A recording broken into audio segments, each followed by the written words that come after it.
할렐루야 감사합니다. 주여 아버지, 오 주님 감사합니다. 하나님, 주의 말씀으로 오늘도 사랑하는 주님을 만나는 시간 되게 하옵소서. 하나님의 말씀 안에서 오늘도 우리가 새롭게 지어져가는 거룩한 성도의 삶을 살게 하옵소서. 오 주여 감사합니다. 오늘 이렇게 금요 예배 맞이해서 또한 아버지 계시록을 강해합니다. 주여 오늘 이 말씀이 우리에게 필요한 말씀 되게 하시고 마지막 때를 살아가는 우리에게 나침판이 되는 귀한 말씀 되게 하옵소서. 성령으로 축복하시고 아버지 하나님의 은혜와 사랑이 넘치게 하옵소서. 아버지여 감사합니다. 아버지여 도와주옵소서. 우리의 삶에 아버지 하나님의 은혜가 임하게 하옵소서. 우리의 믿음에 주의 능력이 충만케 하옵소서. 이 시대 험한 이 아버지여 여러가지 세상의 이 아버지여 이 죄악의 골짜기를 우리가 말씀 가지고 전진하여 헤쳐나갈 수 있도록 그리하여 아버지 하나님이여 좁은 문턱에서 우리를 기다리시는 예수님 만나는 놀라운 시간 되게 하옵소서. 할렐루야 감사합니다. 성령께서 역사옵소서. 성령께서 인도하여 주옵소서. 성령께서 오늘 말씀을 통하여 충만케 하여 주시옵소서. 예수님의 이름으로 기도하옵나이다. 아멘. 하나님 감사합니다. 이 예배를 오늘도 주의 은혜로 충만케 하시고 성령께서 오늘 이 예배를 통하여 오늘 우리에게 주시는 귀한 말씀이 잘 박힌 못이 되게 하여 주셔서 이 험난한 시대 마지막 시대에 살아가는데 절대로 믿음에서 떨어지는 그러한 자가 아니라 하나님 오늘 우리를 기다리시는 그 모습, 그 주님 앞에 다가가는 거룩한 모습이 되게 하옵소서. 시종을 주님께 부탁드리며 예수님의 이름으로 기도합니다. 아멘. 할렐루야. 아멘. 하나님 말씀 봅니다. 계시록 11장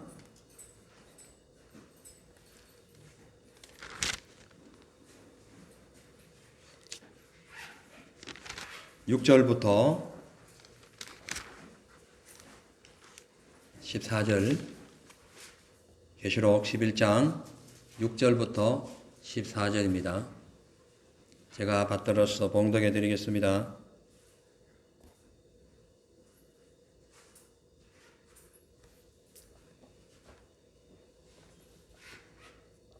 저희가 건설을 가지고 하늘을 닫아 그 예언을 하는 날 동안 비 오지 못하게 하고 또 건설을 가지고 물을 변하여 피되게 하고 아무 때든지 원하는 대로 여러 가지 재앙으로 땅을 치리로다. 저희가 그 정거를 마칠 때에 무적행으로부터 올라온 짐승이 저희로 더불어 전쟁을 일으켜 저희를 이기고 저희를 죽일 터인즉 저희 시체가 큰 성 길에 있으리니 그 성은 영적으로 하면 소돔이라고도 하고 애굽이라고도 하니 곧 저희 주께서 십자가에 못 박히신 곳이라.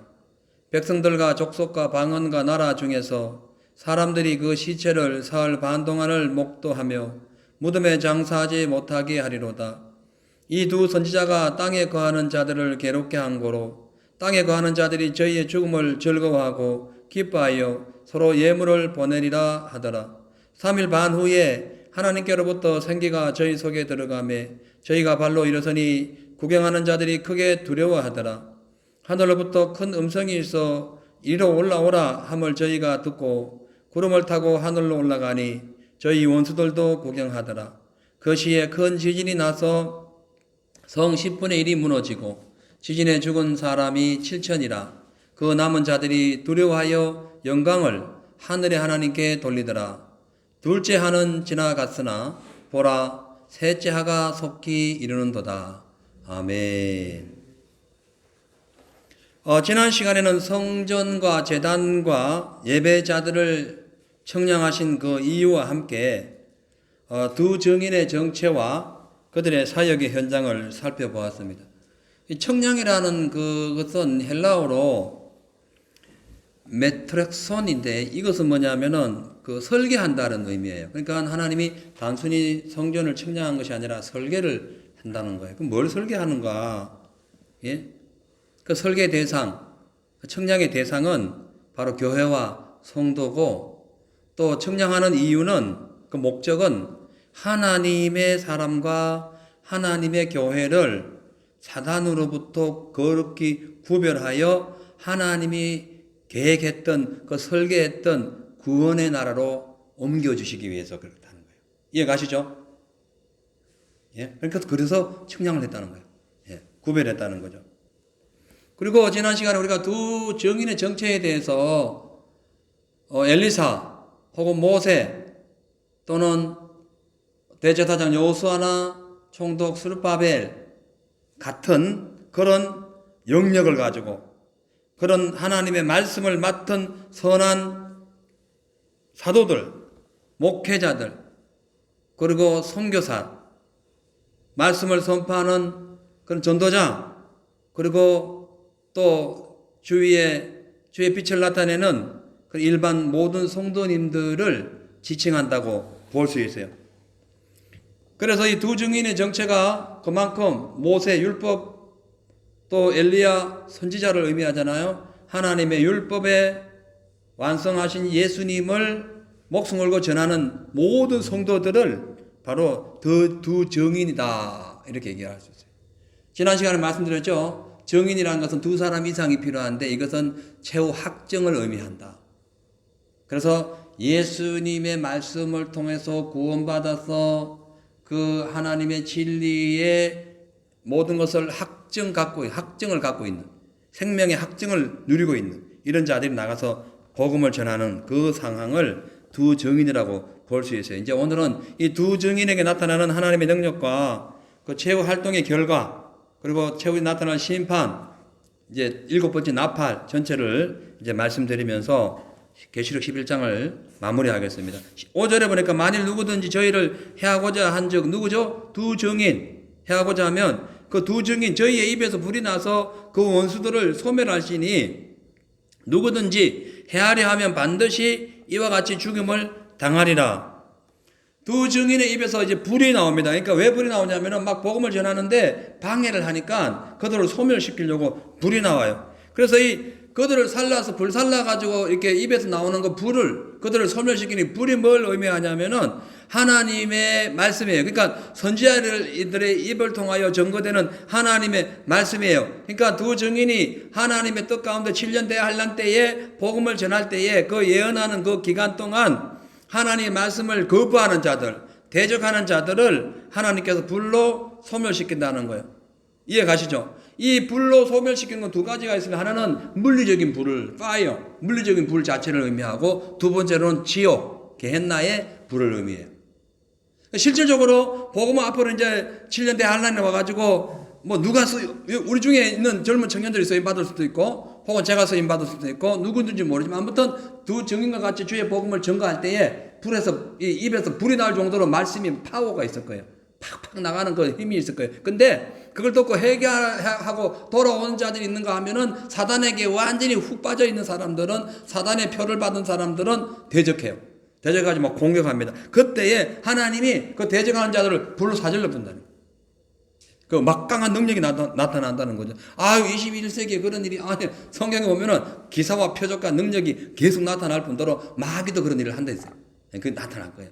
실질적으로 민수기 16장에 보면은 모세를 대적했던 그 고라, 나단, 아비람 이 세 사람이 그 모세의 건의를 대적하니 모세가 말씀 전하니까 니만 말씀 전하니 듣기 싫다. 우리도 할 수 있어. 막 니만 백성을 통솔하. 우리도 통솔하는 사람이 하면서 교만하게 대적했던 사람들이 어떻게 돼요? 땅이 확 벌려. 오늘날 지진이죠. 지진이 일어나면서 그 싹 들어가지고 매몰됩니다. 그때에 그와 함께 여호와로부터 불이 나와가지고 250명 분양하던 250명 불살랐다 했어요. 이거 실질적으로 있었던 일입니다. 사실이에요, 사실. 그걸 믿어야 돼요. 뿐만 아니죠. 엘리야를 함부로 대했던 그 50부장들, 두 50부장들, 어떻게 됐어요? 하늘에서 불 떨어져가지고 그냥 다 죽었잖아, 다 죽었어. 무시했다가. 그 다음에 또 엘리야하고 바알 선지자들하고 그 갈멜산에서 그 영적인 전투했을 때에 그거를 무너진 단을 수축해가지고 물을 붓고 난 뒤에 여호와께 기도하잖아요. 하늘에서 불이 떨어져가지고 재단에 있는 모든 물을 다 핥아버렸어요. 그러므로서 살아계신 하나님을 증거한 거죠. 그래서 이 사건을 이렇게 볼 때에 실질적으로 복음을 전하는 마지막 시대에 복음을 전하는 사람들을 괴롭히고 공격하는 사람들 반드시 하나님이 대적할 것이고 그들을 소멸시킬 뿐만 아니라 복음을 듣고도 불순종하는 자들 혹은 아예 배척하는 자들 거부하는 자들은 반드시 지옥의 불심판을 면하지 못할 것이다. 이것을 지금 알려주고 있는 말씀이에요. 그래서 보면은 시편 18편 8절에 보면은 다윗이 이렇게 얘기했어요. 하나님의 코에서 연기가 나오고 하나님의 입에서 불이 나와가지고 모든 것을 사르는데 숯불에 핀 불처럼 악인들을 소멸할 거다. 그렇게 말씀을 하셨어요. 그리고 예수님께서도 그렇게 말씀하셨어요. 아들을 믿는 자에게는 영생이 있고 아들을 순종치 않는 자들은 영생을 보지도 못할 뿐더러 도리어 하나님의 진노가 그 위에 머물러 있을 것이다. 말씀하셨어요. 그리고 이것이 우리가 사실인 걸 믿어야 됩니다. 그래서 이제 6절에 보면 이렇게 나오죠. 저희가 건설을 받아 누구예요? 저희가 두 증인이죠. 저희가 건설을 받아 하늘을 닫아 그 예언을 하는 날 동안 비가 오지 못하게 하고 또 건설을 가지고 물을 변하여 피가 되게 하고 아무 때든지 원하는 대로 여러 가지 재앙으로 땅을 치리라. 이 일을 한 분이 누구예요? 이 일을 한 그 선지자 모세하고 엘리야예요. 그죠? 3년 6개월 동안. 3년 6일은, 그러니까 3년 6개월 42달 1260일은 고난을 의미하는, 고난의 어떤 시기를 얘기하는 거예요. 근데 이 고난이 영원한 고난을 얘기하는 건 아니고 이 땅에서 하나님이 정해준 어떤 일정적인 기간의 고난을 의미합니다. 자, 그래서 그 모세가 이스라엘 백성들을 인도할 때에 그 애굽의 강을 막 피로 물들었죠. 그리고 홍해도 갈랐고 물을 마음대로 조종했습니다. 엘리야 하늘에 내려오는 비도 그냥 멈춰버렸죠. 3년 6개월 동안. 극심한 기근이 왔었어요. 근데 이게 왜 이러냐면은 이제 이 복음을 전가할 때에 그 하나님의 그 두 정인을 괴롭히고 공격하는 그런 자들, 이런 자들로 인하여 이런 재앙이 임하는데 이런 자들이 누구냐면 주로 우상숭배하는 자들, 하나님을 대적하는 자들, 오늘날로 말하자면 온갖 잡단, 거짓된 그런 어떤 세상 법을 개정해가지고 그 믿는 사람들을 괴롭히는 이 모든 다 포함됩니다. 그래서 이런 사람들을 하나님께서 역사해가지고 그냥 이 자연계를 바꿔버린다. 자연계를. 예.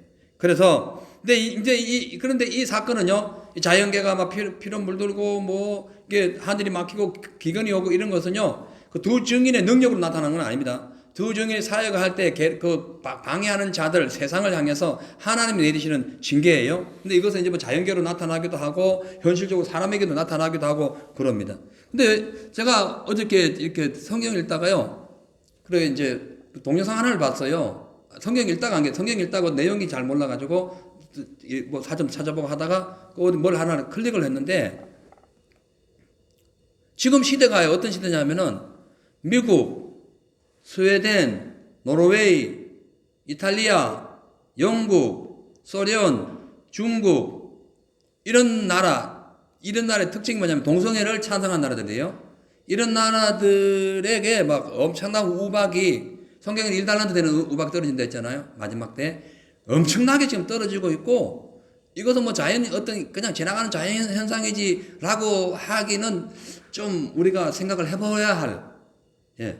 그래가지고 뭐 하늘에 어마어마한 먹구름 막 생전 보지도 못한 먹구름, 해오리 먹구름 뭐 이 어떤 그런 뭐 홀이 생기기도 하고 뭐 별 희한한 자연 현상이 쫙 나오더라고요.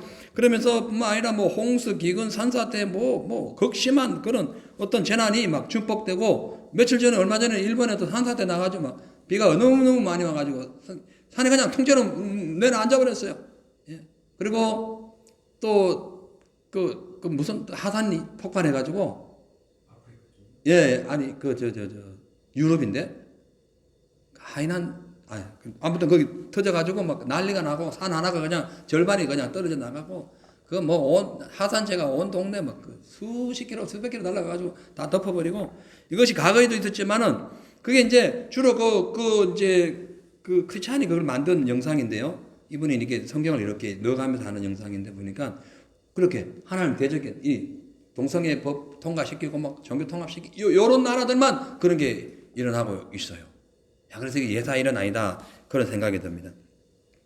실제로 보니까 이제 이렇게 모든 사역을 마치고 저희가 두 증인이 그 증거를 마칠 때, 사역을 마칠 때에 무적행으로부터 올라오는 짐승이 저희로 더불어 전쟁을 일으켜 저희를 이기고 또 저희를 죽인다. 이렇게 말씀합니다. 이 말씀은 하나님의 능력을 받은 두 증인의 복음 사역이 시작이 있지만 끝도 있다는 걸 의미해요. 그러니까 이 끝 지점이 어디냐면은 예수님 올 지점이라는 거예요. 반드시 끝은 온다는 거죠. 그러니까 그 능력, 그 파워, 그 어마어마한 그 말씀의 기적들과 뭐 권세들 이런 것들이 이제 끝날 쯤 되면은 하나님께서 그 능력을 회수하면서 이제 그 사역을 마치게 되는 걸 의미하죠. 자, 근데 그때쯤 이제 무적행에서 올라오는 이 짐승이 이 마귀죠. 이 적그렇습니다. 이것이 이제 이 두 증인을 순교하기만 싸워서 이겨요. 이 두 증인이 어마어마한 능력이 있었잖아요. 엘리야와 모세와 같은 능력이 있었죠. 물불을 그냥 막 가리지 않고 조정할 수 있는 대단한 그런 사역, 어마어마한 파워가 있었는데도 불구하고 하나님의 때가 되니까 그 능력이 해소되고 마귀에 의해 가지고 이제 공격을 당하게 되는 게 또 나옵니다. 그래서 우리가요, 하나님의 축복, 하나님의 건세, 하나님의 어마어마한 기적을 체험할 때도 있고 못할 때도 있습니다. 예? 그렇다고 실망할 필요 없어요. 다 하나님 안에 있다는 것을 보여줍니다. 자, 그래서 이 전쟁을 이렇게 가지고 그 둘을 잡아 죽여요. 그러니까 순교당하는 거예요.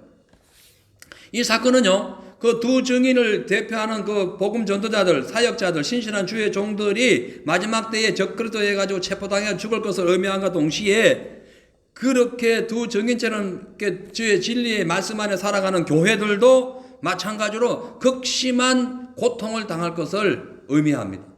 마지막 때 실제로 그래요. 그런 일이 지금 우리는 지금 이 현실을 보고 있습니다. 예? 유명한 목사님들이나 혹은 뭐 이렇게 선교사님들은 그 설교를 이렇게 한번 제가 비교해 본 적이 있는데요. 2020년 이전 설교와 2020년 이후 설교가 다릅니다. 그러니까 뭐가 다르냐면 다르게 설교했다기보다가 그 설교의 패턴 자체가 2020년 이하의 그 전의 설교는 설교 같지가 않다는 거예요. 처음부터 잘 먹고 잘 살고 이런 거, 인간의 어떤 육신적인 것, 어떤 이렇게 어떤 물리적인 거 어떤 걸 키우고 이런. 근데 지금은 그럴 시간이 그럴 때도 아니고 그럴 상황도 아닙니다. 자, 그래서 그러면 이 무적에서 올라온 짐승이 누구냐? 지난 시간에 말씀드렸듯이 이 적그리스도 상징하는 그 시리아 왕조의 셀루쿠스 그 왕조 8대 왕인 그 안티오코스가, 그러니까 그 안티오코스 에파네스죠. 이 사람이 그 성전에 가 돼지 장사를 지내고 돼지 제사를 지내고 그 다음에 하나님을 대적하는 그거라고 지금 웬만한 사람들은 얘기를 하고 있어요. 근데요, 그건 이미 지나간 사건이잖아요. 예. 그러면 로마 황제냐? 로마 황제도 그 당시 있었지만은 지금은 지나갔어요. 그 로마 황제 이후로 시대를 보면은 종교 재판으로 수많은 영혼들, 수많은 성도들을 죽였던 천주교. 그리고 무신론 단체인지 공산당, 그리고 무슬림, 이들이 이제 이들을 의미하기도 하고요. 나중에는 이제 666 정식 그 표를 가지고 나타날 짐승 정부를 의미합니다. 왜 이렇게 로마 황제뿐만 아니라 특히 그 로마 교황을 이렇게 지칭하냐면요. 이들이 지금 1260일을 예언한다 했죠. 1260일이라는 숫자는요, 실제 날짜로 보면 3년 반을 의미해요. 근데요, 그 날짜를 1년으로 치면은 1260년을 가리킵니다. 그거는요, AD 538년에서 AD 1798년, 그러니까 나폴레옹에게 교황이 잡히는 그때까지의 전체 숫자가 1260년이에요. 그럼 이것이 우연 숫자냐? 그렇지 않다는 거죠. 성경에 나와 있습니다. 민수기 14장 34절에 보면은 너희는 40일의 하루를 1년으로 환산해가지고 40일 동안 그러니까 40년을 돌리겠다는 거예요. 그리고 또 에스겔서에 보면은 하나님 이렇게 말씀하세요. 내가 내게 40일을 정했는데 하루는 1년이다. 이렇게. 그러니까 1일이 1년을 계산할 때가 많이 나와요. 그래서 1260일은 정확히 교황이 그러니까 하나님의 그 성도들을 그렇게 핍박하고 죽였던 그 사건이 1260년 만에 끝나는 것을 상징하기도 한다는 거죠. 그래서 네, 그리고 또요, 적그리스도, 그러니까, 무적행에서 나온 이 짐승은 하늘에서 떨어진 그 사탄의 영을 받은 그런 7머리에 10뿔 달린 짐승이에요.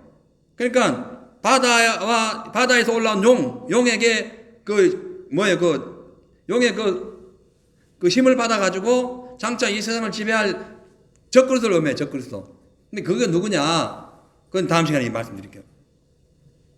아무튼 간에요, 시대마다 적그리스도의 모습은 여러 가지로 변형되었습니다.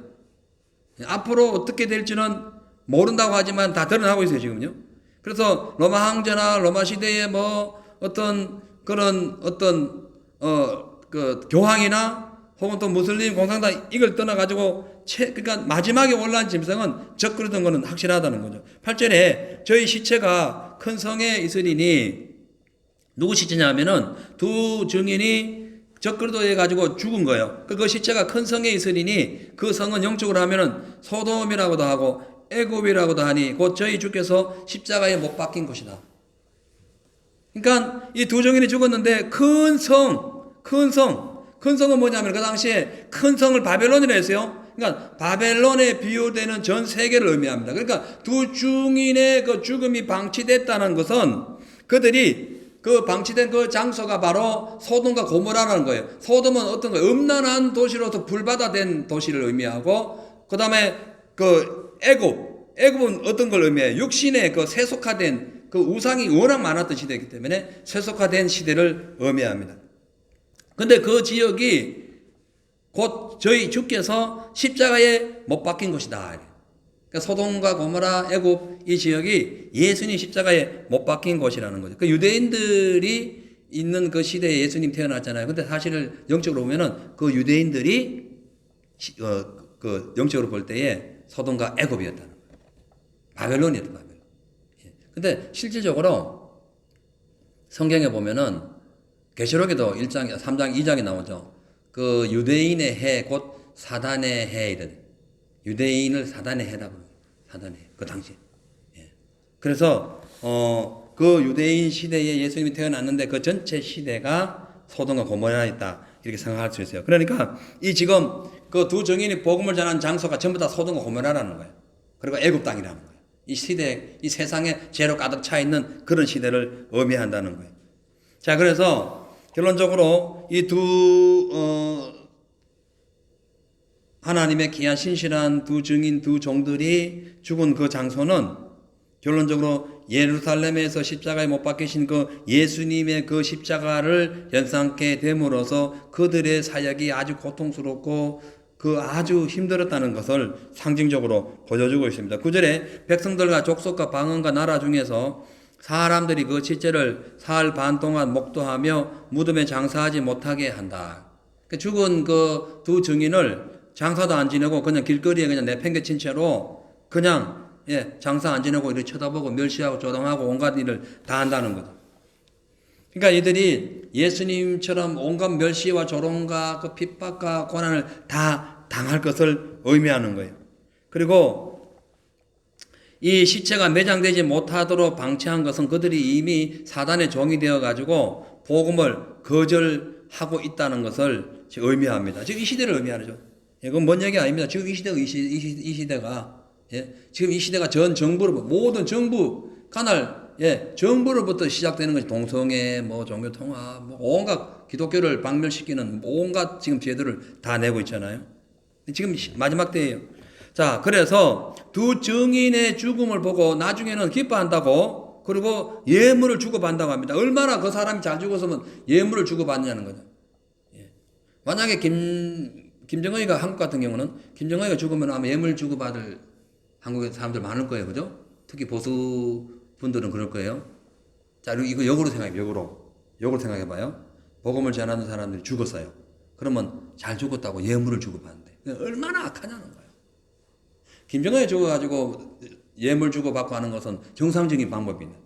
악이 죽었기 때문에 선이 승리한 거예요. 그러나 선이 죽었는데 악들이 모여가지고 막 선물을 주고받고 막 잔치를 한다. 이건 시대가 완전히 마귀의 세계로 완전히 돌아섰다는 걸 의미하는 거예요. 그렇잖아요. 여기 그렇게 나와요.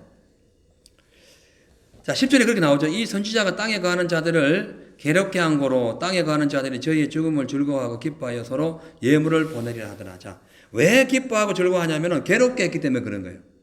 김정일 같은 경우에 괴롭게 했기 때문에 그런 거죠. 근데 지금 역으로 보자면은 복음을 전하는 것이 그들에게 뭘 괴롭게 했느냐? 죄 짓고 마음대로 방탕하게 사는 것을 지적했기 때문에 마음에 하이 맞아가지고는 들고 일어난 거예요. 그죠? 그러니까 스데반이 죽었을 때 그 마음에 하이 맞은 사람들이 막 분노에 돌로 쳐 죽였어요. 근데 스데반이 정상적이었어요. 근데 돌을 쳐 죽인 사람은 전부 악한 자들이었어요. 지금 이 시대를 그렇게 얘기하는 거예요. 야, 그러니 무적행에 영이 들어가면 회개하지 않을 뿐더러 정상적으로 예수 믿고 잘 살고 제대로 좀 온전히 인간답게 살아서 구원받아라 이런 말을 싫어해요. 기가 막아 싫어해요. 예. 이거는 불신자들도 마찬가지, 지금도 마찬가지, 옛날도 마찬가지고 제가 진짜 복음 전하는 사람 많은데 많은 사람들이 막 싫어해요. 제발 저거 말 안 하고 아유 듣기 싫다고 당장 나가라고 막 소리 지르고 막 쫓아내고 막 이랬다니까. 예. 지금도 마찬가지인데 앞으로 더 이 시대가 더 가중되면 세계적으로 그런 일들이 벌어질 거라는 거예요. 심각한 거죠. 절대 해결하지 않습니다. 왜? 마음이 갑방한데 마귀의 영이 무적행의 영이 들어갔는데 어떻게? 하나님 대적하려고 꽉 차있는 마음이 하나님 대적하는 걸로 꽉 차있는데 어떻게? 예? 복음을 받겠어요. 그래서 성경에 보면 계시록 9장 20절에 보면 이렇게 나와 있어요. 이 재앙에 죽지 않고 남은 사람들은 그 손으로 행한 일을 해결치 아니하고 오히려 여러 귀신과 또 보는 것 듣고 보고 듣는 이런 것 그런 금은 동석 우상에게 오히려 절하고 있었다는 거예요. 9장에 나와요. 예. 그러니까 여섯 번째 그 납할 때 그런 일이 있었다. 심각한 거죠. 그래서 오늘날도 회개를 선포하면 조롱하는 사람들이 많습니다. 왜? 무적행의 짐승이 그들 속에서 할개를 치고 있기 때문에 그래요. 그래서 복음을 전하다가 회개하지 않고 오히려 막 대적한다 요즘 무시할 거 없고 그러니까 우리가 대적할 것도 없고 그냥 그 속에 영이 찼구나. 그 방언을 쫓아내면 돼요. 자, 그 다음에 11절에 3일 반 후에 하나님께로부터 생기가 저희 속에 들어가며 저희가 발로 일었더니 구경하는 자들이 크게 두려워하더라. 그렇게 막 핍박하고 막 죽은 시체 보고 막 장사를 지낼 것이 아니라 죽은 시체를 길에 깔아놓고 막 그냥 무시하고 발로 차고 막 침 뱉고 멸시하고 조롱하고 했던 그런 그 두 사람의 정인, 이 정인들에게 하나님의 영이 훅 들어가니까 이들이 벌떡 일어나가지고 살아가지고 두 발을 걷고는 살아난 거예요.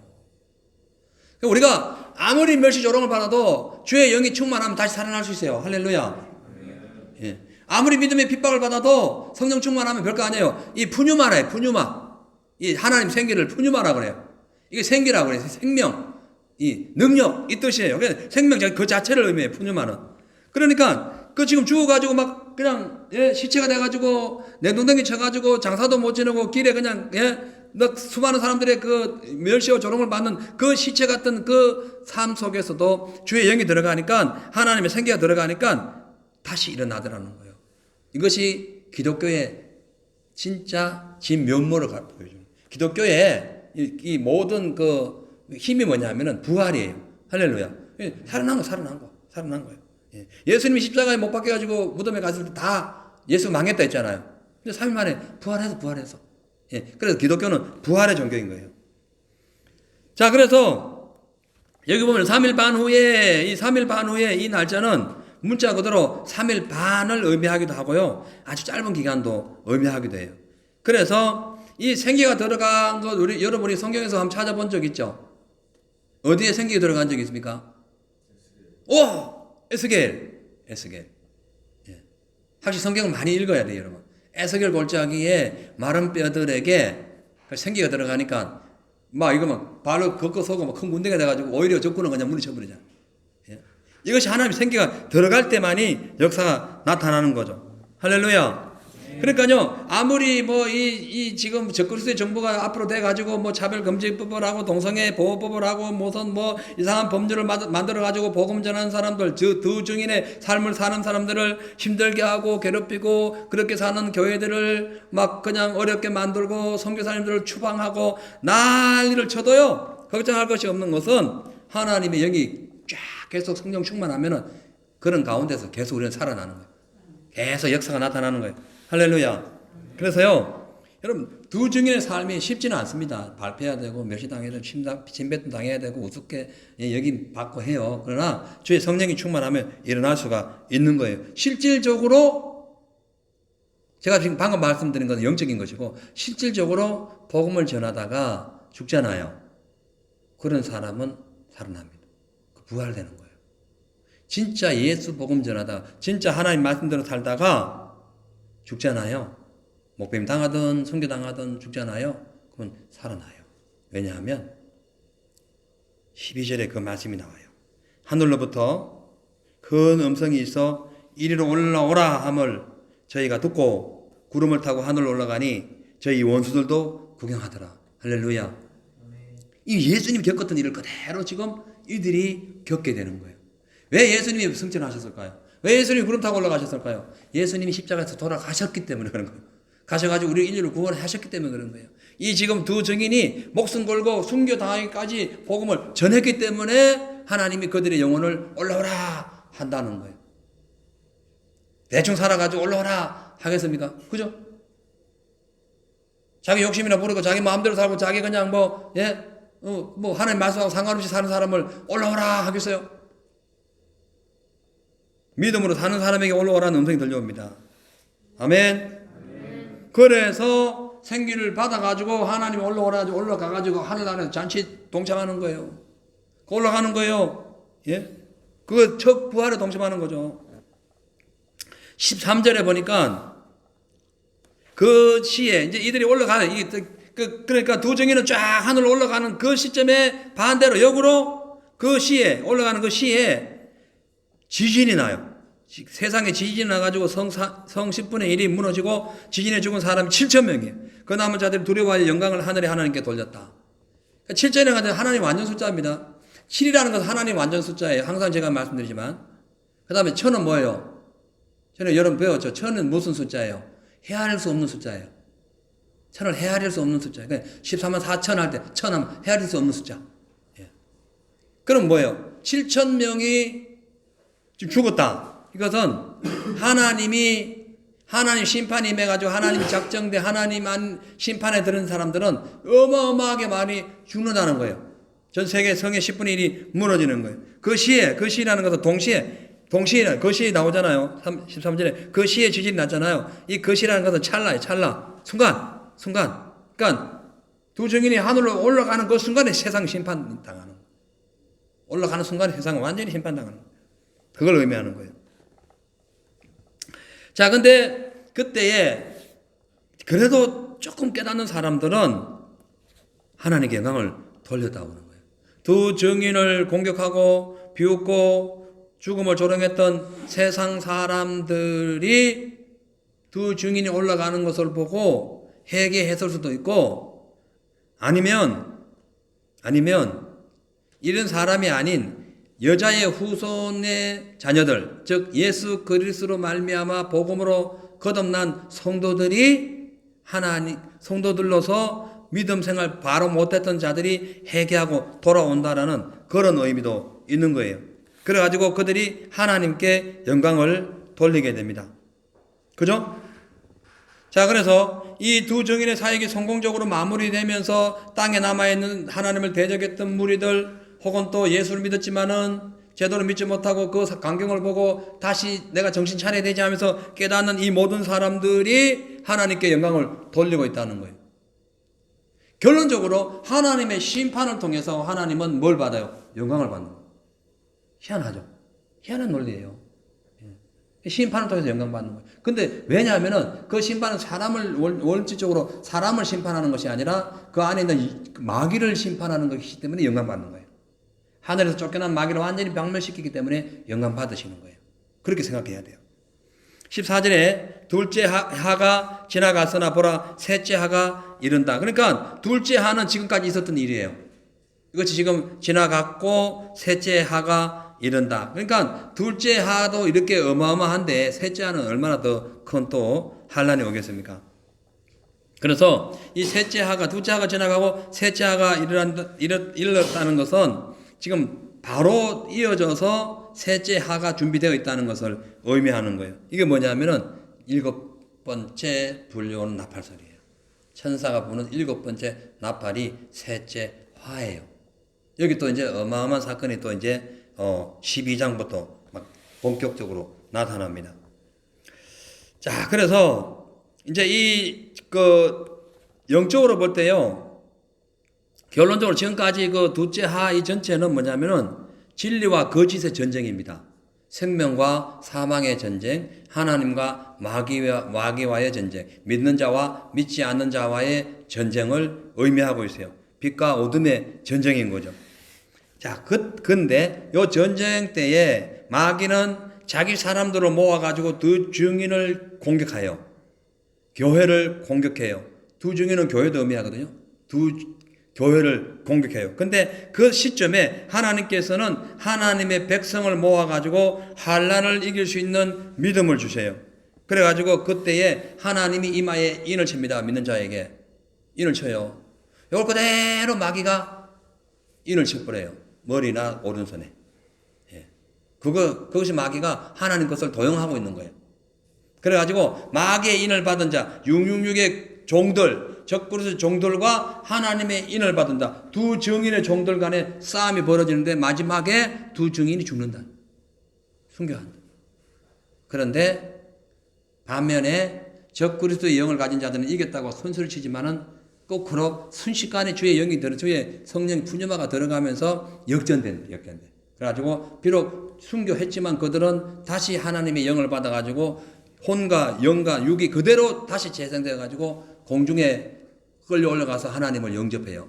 근데 거꾸로 666표를 받아가지고 마귀 짐승정부에서 믿는 자들, 예수 믿는 자들 막 핍박하고 교회들을 막 그냥 송두리째 막 뽑아내려고 했던 그런 세력들은 진짜 심판을 당해가지고 무적행에 들어. 왜? 어디서 나왔어요? 적그리스도가 무적행에서 나와가지고 다시 집어넣어요. 그래서 예수님이 철장 건세를 가지신 분이에요. 할렐루야. 갖고 있는 거예요. 철장 건세.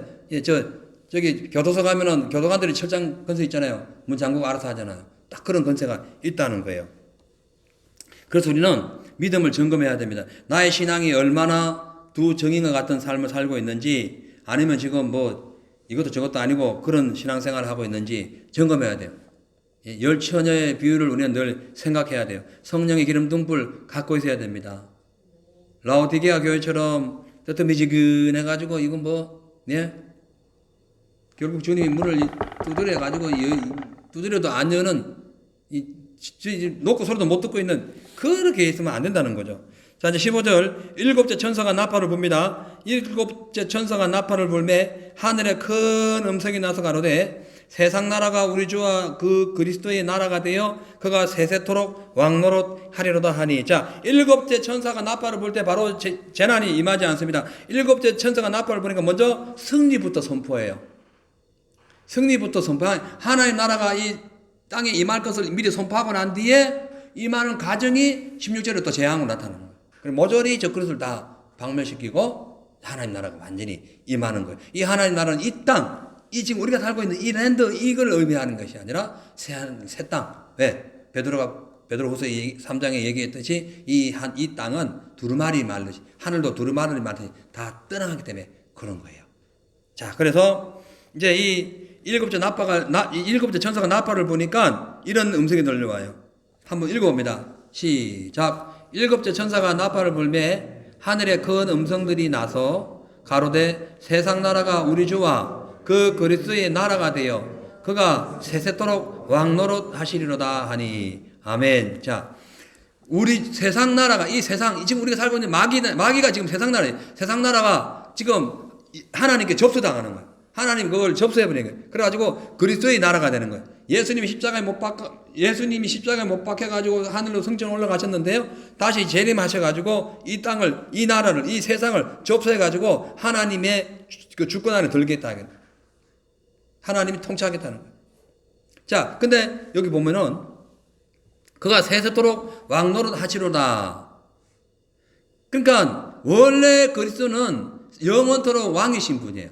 다만 이 땅에 우리를 위하여 잠시 돌아가셨을 뿐이에요. 근데 그 예수님 죽였던 마귀는 쾌조를 부렸죠. 와, 이겼다고. 자칭 유대인의 왕이면 내려오라 하고 막 엉뚱한 소리를 했었잖아요. 근데 하나님은, 그러니까 예수님은 죽었다가 부활하신 거예요. 그리고 유대인의 진짜 왕으로서 나중에 또 내려오셔요. 내려오라 했는데 내려오셔요. 하늘에서 내려오신다니까. 진짜 내려오신다니까. 진짜 내려오셔요. 예. 그걸 우리는 알 수 있어요. 자, 그러니까요, 결론적으로 두 증인이 승천한 후에 이 땅에 지진이 일어나면서 7,000명, 말할 수 없는 수많은 어마어마한 숫자가 죽어요. 그거는 지진으로도 죽고 또 전쟁으로 인해가지고 유브라데스 강의 그 전쟁으로 인해가지고도 죽고 어마어마한 그런 사상자가 발생한 후에 회개하면서 사람들이 돌아옵니다. 그러면서 이제 하나님의 나라가 세워지는 거예요. 하나님 나라 세워지는 거예요. 이것이 이제 천년 왕국인데, 이 천년 왕국에 대해서는 이 땅이 천년 왕국이다, 하늘이 천년 왕국이다, 뭐 여러 가지, 혹은 이 땅도 하늘도 아니고 그냥 영적인 의미에서 천년 왕국이다, 이렇게 얘기하는 경우가 있는데, 하늘나라를 의미해요. 하늘나라 천년 왕국을 의미할 수 있어요. 자, 그런데요, 잘 보세요. 두 증인이, 16절 18절에 보세요. 이제 두 증인이 아니고 16절 18절에 장로들이 나옵니다. 장로들. 하나님 앞에 자기 보좌에 앉은 24 장로들이 엎드려 얼굴을 대고 하나님께 경배하여 가로되 감사하옵나니 옛적에도 계셨고 시방도 지금도 계신 우리 주 하나님 곧 전능하신 이여 친히 큰 권능을 잡으시고 왕노릇 하시도다, 이렇게 말씀합니다. 24 장로들이 하는 일은 하나님을 경배하는 것이고 하나님을 찬양하는 거죠. 이 땅에 있는 장로들 있죠. 교회 직분자들 얘기합니다. 목사도 장로고요. 전체의 직분을 보면은 목사, 장로, 전부 다 교회 직분을 장로라고 볼 수 있어요. 그 당시에, 그 시대, 초대교회 시대 그랬어요. 그 장로의 직분이 뭐냐면은 하나님께 영광 올리는 거예요. 자기 개인 욕심 채려도 안 되고, 자기 자랑해도 안 되고, 하나님께 영광 돌리는 것이 장로의 역할이에요. 여성분들 같은 경우는 권사직이나 집사직이 뭐하냐? 영광 돌리는 거예요. 자기 이권을 따두고, 자기 뭐 자랑하고, 자기 어떤 세력을 키우고, 뭐 폼내고, 이게 아니라, 직분자는 하나님께 영광 돌리는 거예요. 아멘. 그래서 교회는 항상 하나님께 영광 돌리는 일만 나타나야 된다니까요. 찬양도 하나님께 영광 돌리는 마음으로 해야 되고, 예? 그러니까 찬양의 대상이 뭐예요? 우리가 찬양의 대상이 누구예요? 하나님. 예. 그래서 이 찬양하는 이유는 하나님이 지금도 그전도 이전에도 앞으로도 영원토록 통치하시는 분이기 때문에 그렇다는 거예요. 공중권세 마귀를 잡아 없애버리고 거짓말, 음란, 탐욕, 분노, 뭐 질투, 시기, 뭐 배교, 뭐 이런 것, 그 예수님을 대적했던 이 모든 것을 다 심판하고 하나님이 통치하시기 때문에 우리가 하나님을 향하여 할 수 있는 신앙의 그 모든 표현을 경배라고 할 수 있는 거예요. 그래서 이렇게 우리가 하나님을 경배하는 삶이 진정한 크리스찬이라고 볼 수 있어요. 자, 18절에 보니까 이방들이 분노하며 주의 진노가 임하여 죽은 자를 심판하시며 선지자들과 성도들과 또 물은 대수하고 주의 이름을 경외하는 자들에게 상 주시며 또 땅을 망하게 한 자들을 멸망시킬 때에다. 그러니까 하나님 통치하면은 이 두 가지가 일어납니다. 하나는 하나님의 이름을 경외하는 자들에게 상 주시고 또 하나는 그동안 하나님 창조하신 땅을 망하게 했던 자들 멸망시킬 때다. 마귀 그리고 적그리스도의 하수인들 다 멸망시킨다는 거예요. 하나님께서 이 땅에 와가지고 하나님께서 이제 천년왕국을 이루시고 또 하나님께서 이 땅을 통치하실 때에 두 가지 현상이 나타나요. 하나는 상 주고 하나는 벌 줘요. 우리가 상을 받을 것인가 벌을 받을 것인가 우리 선택하에 달려요. 우리가 상을 받도록 해야 됩니다. 그래서 그 로마서에 보면 사도 바울이 이렇게 기록했어요. 로마서 2장 7절 8절에 참고 인내하고 이거예요. 참고 선을 행하며 영광과 존귀와 썩지 아니함을 구하는 자에게는 영생으로 하시고 이게 상이에요. 그리고 오직 당을 지어 진리를 쫓지 아니하고 불의를 쫓는 자에게는 노와 분으로 하시리라. 그래서요, 엄격히 따지면 우리가 지금 진짜 하나님 앞에 선을 행하고 참고 영광과 또 썩지 아니할 것으로 주님께 믿음 생활 잘 올려드리는 이유는 영생을 얻기 위함이에요. 영생. 그러니까 결론적으로 뭐예요? 신앙생활을 왜 해요? 영생을 얻기 위한 거예요. 영생. 그래서 예정론에 의하면 한번 믿으면 구원이다. 그럼 교회 안 나와도 돼요. 구원 받았는데 교회 나올 일이 뭐 있어요?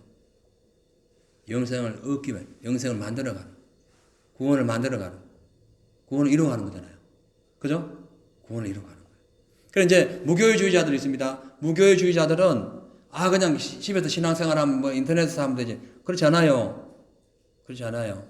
히브리서 2장 12절에 그렇게 되어 있어요. 히브리서 기자 뭐라 하냐면은 내가 주의 말씀을 형제들에게 선포하고 그 다음에 교회 중에서 하나님을 찬양하리라 이랬어요. 자 보세요. 무교회주의자들은 형제가 없어요. 믿음의 형제들이 없는 거예요. 뭘 선포할 일이 뭐 있어요. 그 다음에 내가 교회 중에서 교회 안에서 하나님을 찬양한다 했어요. 아니 교회가 없는데 무슨 하나님을 찬양해요. 그래서 마지막 때 마귀의 전략은 어떻게든 가나안 땅 못 가게 가나안 교인 만드는 거예요. 참 이상한 말이긴 하지만 심각한 거예요. 분명히 처벌합니다. 참고 선을 행하여 존귀와 썩지 아니할 것으로 하는 사람은 영생 주시고 오직 당을 짓고 뭐 육신의 정욕과 뭐 진리를 쫓지 않고 불의를 쫓는 자들 지금 어디예요? 스웨덴인가요? 어디 거기는 지금 영국의 감리교 존 웨슬레가 창시한 감리교 오직 복음으로 진짜 순수한 복음을 주장했던 존 웨슬레가 창시한 감리교의 고향 지금 영국에서 감리교 총회를 했는데 얼마 전의 일이에요. 동성애 허락했고 동성애 목회자들 안수하고 있고 앞으로도 계속 우리는 그들에 대한 모든 성을 환영하고 우리는 협조할 거다. 뭐 이런 그런 성명서를 발표했어요. 이게 지금 불의를 행하는 자들이에요.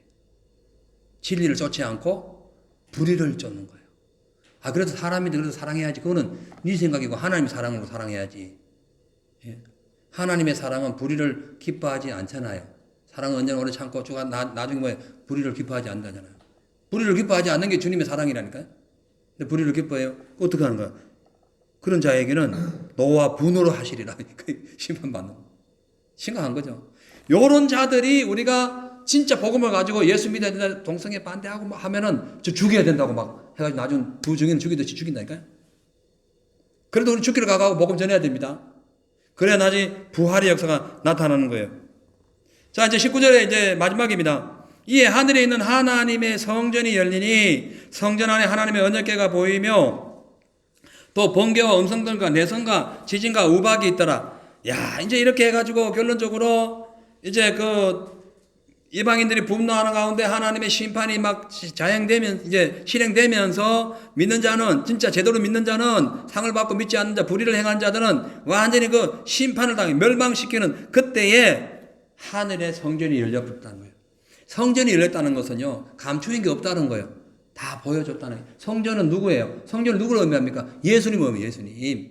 예수님이 확실하게 보여줘요. 전체 구원의 모든 포지션을 다 보여주셨다는 거예요. 그리고 언약궤가 보이죠, 여러분? 그죠? 성전 안에 뭐가 있어요? 하나님의 뭐가 있어요? 언약궤가 있다, 언약궤가. 그러니까 이것은 모든 성도들에게 하나님 나라를 개방했다. 언약은 뭐예요? 언약궤가 뭐냐면 언약서를 쓴 박스예요. 그것이 열려버렸어요. 언약궤가 열리면 다 죽었어요. 언약궤를 봐도 죽었어요. 근데 천국 올라가니까 언약궤가 열렸어요. 이거 열렸다는 게 뭘 의미하냐 하면은 하나님의 언약이 완성됐다는 거예요. 아멘. 그러니까 계시록을 보면요, 진짜 너무너무 신기한 내용들이 많이 나옵니다. 자, 그런데 이렇게 하나님의 언약이 완성돼 가지고 믿는 자에게는 상을 주고 불신자에게는 심판 내리는 이때에 하늘에서 또 번개와 음성들과 내성과 지진과 큰 우박이 있더라. 이것이 이제 땅에 떨어집니다. 이름으로 인해 가지고 이제 12장에 가면은 하늘에 큰 이적이 나타나면서 이제 여자가 붉은 용과 막 이런 것이 여러 가지 막 이제 나타납니다. 그 예수님과 이제 마귀의 전쟁이 나타나고 13장에 보면은 용의 건설을 받은 자가 나타나 가지고 이제 적그리스도로 해 가지고 이마에 그 13장에 나와요. 그러면서 계속 진행이 됩니다. 말씀 마칠게요. 여러분 우리가 지금 눈에는 아무것도 안 보이는 것 같아도요, 시계의 바늘은 착착착착착 초점이 돌아가듯이 하나님의 시간은 계속 종말을 향하여 진행되고 있어요. 그죠? 지금도 되고 있어요. 자, 그래서 하나님은 오래 참으시는 것이 하나님의 그 어떤 사랑이에요. 근데 문제는 하나님이 오래 참는 것은 계속 오래 참는 것이 아니라 정해놓은 시간까지만 오래 참는다는 거예요. 예. 학교 가면 다닐 때 선생님이 너 그렇게 하지 마, 그렇게 하지 마. 계속 몇 번 봐주잖아요. 그 시간이 있어요. 그 기간이 있어요. 그거 지나면은 매를 됩니다. 마찬가지예요. 그 기간이 있어요. 하나님 엄청 오래 참으시는데 그 기간이 노아 시대 때는 120년을 기다렸어요. 지금 시대는 몇 년인지는 모르지만은 언제까지다 적그리스도가 출현할 때까지 참는 거예요. 근데 지금 어느 때다 적그리스도가 출현할 모든 지금 고속도로가 다 깔려 있고 저기 좀 있다가 빵 하는 소리가 나면은 차가 금방 오는 이런 시대에 우리가 지금 그런 시대의 도로가에 살고 있다 생각하면 돼요. 그러니까 지금 오늘 10년, 20, 30, 40년 앞으로 100년 이럴 때가 아니에요. 예.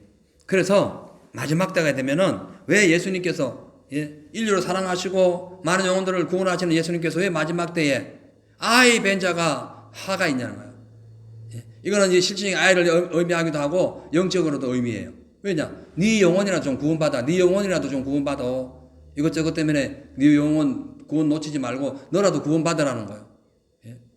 그렇기 때문에 우리가 심각한 이 시대에 살고 있음을 알아야 됩니다.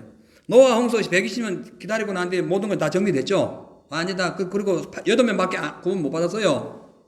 8명밖에. 근데 8이라는 숫자가 무슨 숫자냐 하면은 예수님을 의미하는 숫자인 걸 아세요?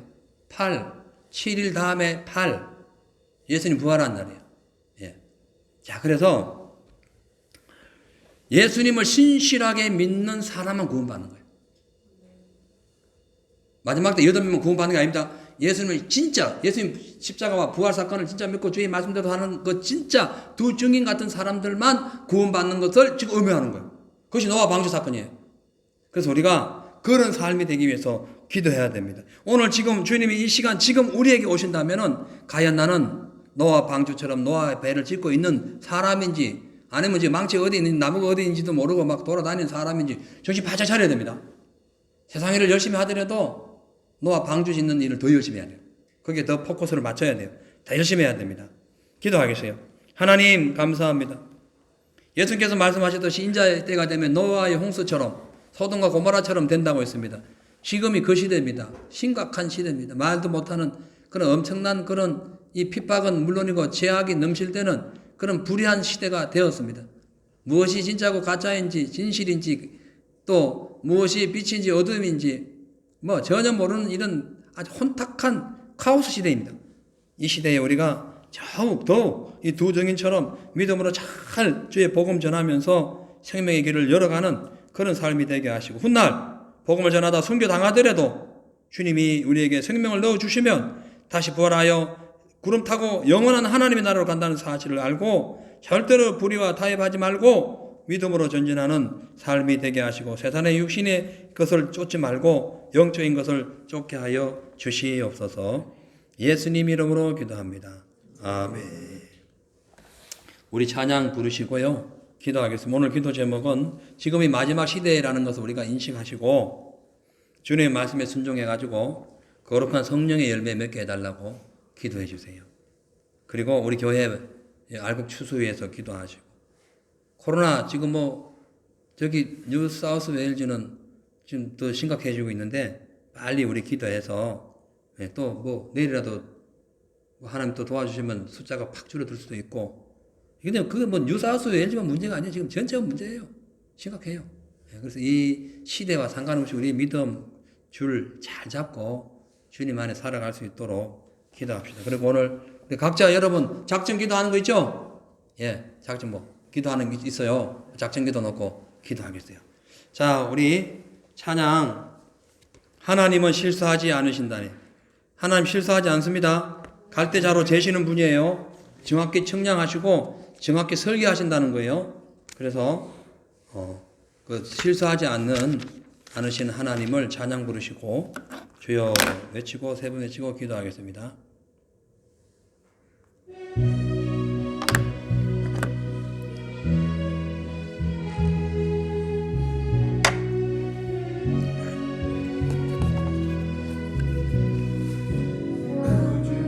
길이 헛굽어도는 수가 있어도 내 심장이 울렁이고 가슴 아파도 내 마음속으로 여전히 기뻐하는 까닭은 하나님은 실수하지 않으심일세.